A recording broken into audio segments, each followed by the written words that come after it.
Greetings, being. This is the Spiritual Workout free membership video on relationships, one of the most compelling and interesting subjects. Relationships.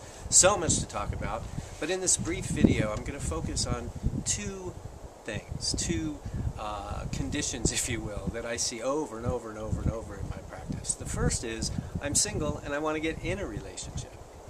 So what I see happening over and over and over again, and one of the first things that we probably look to change when we take a spiritual workout point of view of creating a relationship for oneself, is to move away from that thing that we all do of writing down and creating a list of all the attributes that our perfect partner is going to embody, right? Have you ever done this? God knows I have. Anyway, what happens is when that perfect person shows up, and they will, because the law of attraction is always on, and if you focus on something, it will manifest in your experience. So the problem is that when that person shows up, and 3 days, 3 weeks, 3 months into it, you're just not feeling it. It's like, how can this person be so fantastic on paper, and in real life, it's just awful? Well, the reason is because you left yourself out of the equation when you started. The whole list and all the focus was on the other. And because the law of attraction is always on, we want to include ourselves in the equation from the get-go.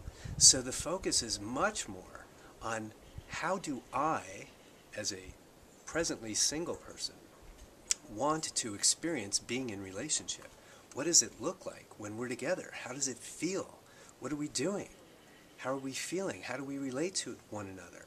Whatever it is the things are that you want, it's imperative that you include them, like I say, in the equation in the first place, and get out of the habit of only thinking about what the other person is and what they can bring. So that's for single people looking to be in relationship. The other dynamic that I see in my practice all the time, and I used to be a psychotherapist where I specialized in working with couples, and in my work in spiritual workout I continue that emphasis.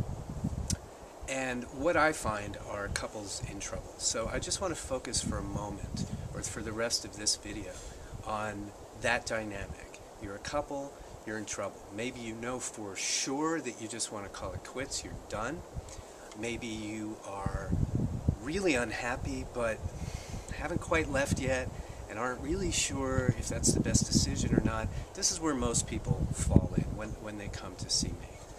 And so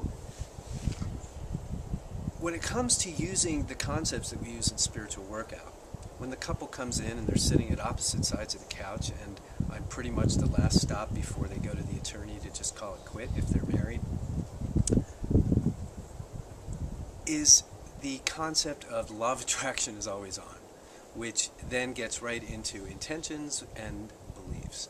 So what we really want to do with this couple, in the very beginning, regardless of how awful things are and have been, is to get them to start thinking about, and oftentimes it's just kind of individually at this point, but to get them to start thinking about, what does this relationship look like?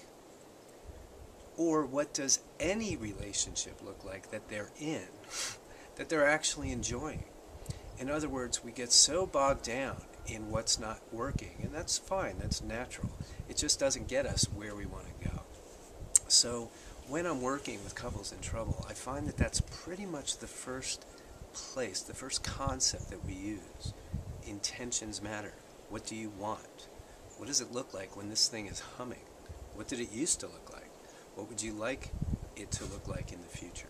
And again, sometimes we just have to do that separately for a while, but then eventually they come together and take elements of each other's and say, oh, I have that too, I have that too, I have that too, I have that too. And now they're creating one for themselves.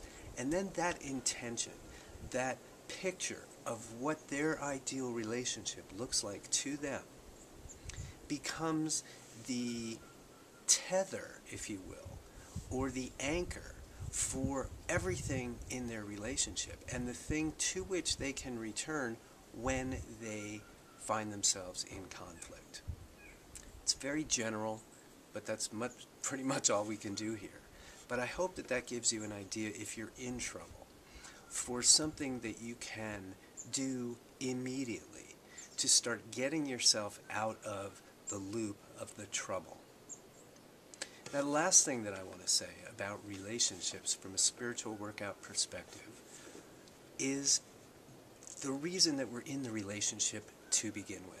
I have such a personal affinity for the whole concept of couplehood, of partnership, marriage, whatever you want to call it, whatever it is for you. Because as a spiritual being having a human experience, as someone who's obsessed with personal growth and development, relationships actually offer us the best opportunities for knowing ourselves, because it's in relation to other people that we know ourselves. So if I'm living by myself, if I'm single, and I go on like that for weeks and months and years and live very happily, there's nothing wrong with that. But as someone who's seeking to know myself more and more and more, because I'm a spiritual being and that's sort of my job, I'm going to have more opportunities for that when someone's here in my face reflecting back to me all kinds of things about myself, whether I want to see them or not, all the time. So that is always the opportunity that occurs in relationship, and why relationships are so important for us on a personal growth level. So again, relationships, spiritual workout, there's so much to do. But hopefully that gives you a little hint, a little flavor. If you have any questions at all, or want to inquire further about how this work is applied to relationships, please contact me via the website, steven@spiritualworkout.com, and I'll look forward to hearing from you.